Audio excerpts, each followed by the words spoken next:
traditionally, either healthcare is you have to go and see a doctor, or even, healthcare 2.0 is a telemedicine platform, right? Exactly like what we're talking to right now.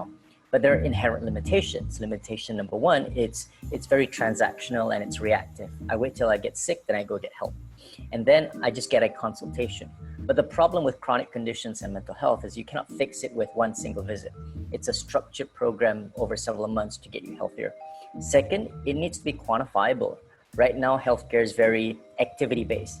Either I'm an app that tracks your calories or your steps, but that doesn't mean you're going to be healthy.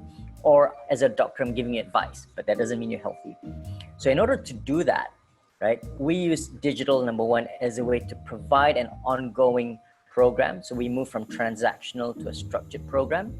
And it also makes it much more accessible and affordable because I don't have to go see anyone. I don't have to book an appointment. I have an ongoing chat-based conversation. And so if you can drive down or increase productivity by 10 to 20 fold, you can drive down the cost by 10 to 20 fold and make it much more accessible. But that means we have to educate a new generation of professionals, psychologists and dietitians and doctors who learn how to use a digital platform to learn to use data as a way of providing therapy and treatment to patients. So traditionally, people who go into healthcare aren't very technology literate, right? And it's very focused on a very high touch model.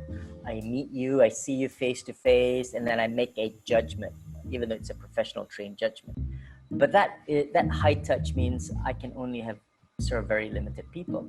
So now we've got to train psychologists. Look, instead of relying on looking at someone in their eyes, look at all these different data signals, right? Dietitians, right? Instead of just, again, looking at what you've learned in university, but a whole range of like a dashboard. So how do I provide nutritional coaching and guidance using a digital dashboard? And these are completely new. The great thing is the accessibility as a theme, right? Like I don't need to have any kind of qualifications. It can be self-directed. And we've got to move also beyond technology just being pure brute force coding, right? Because every profession needs to think about how will my profession look like in a digital manner, right? Data science is a foundation for so many different professions. So people need exposure.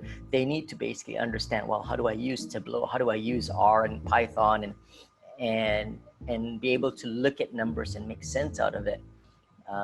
So to be able to access this easily at people's own times would fit right now, because universities in Malaysia aren't designed to have curriculums that are flexible. It takes 2 to 3 years to change a curriculum, right? But by that time, it's too late, right? Because the technology, the tools, everything changes, the programming languages change. And so we got to move beyond the formal university education process and create alternative means of learning.